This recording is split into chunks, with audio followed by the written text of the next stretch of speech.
Here we have an Audi A3 with a 1.4 liter. And if you're looking to change out the idler pulley, you'll find it located on the left-hand side of the engine. And you can see right there, it's that small pulley with a bolt on it. As you can see here, the front bumper is removed as well as the headlight. So it gives a little bit of a better idea of how to get this off. But there's only one bolt right there. It's probably best to get it at it from the top. You can see it's the top view. But if you do need more access, you can take out the bottom part of the inner fender well, and once that's removed, it'll give you access to, you can see the bottom of that idler right there, and then this is the tensioner pulley.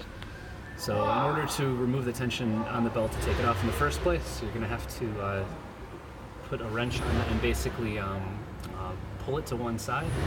You'll see to the left here, and that'll take the tension off the belt, allow you to remove the belt, make it a lot easier to get that idler pulley off.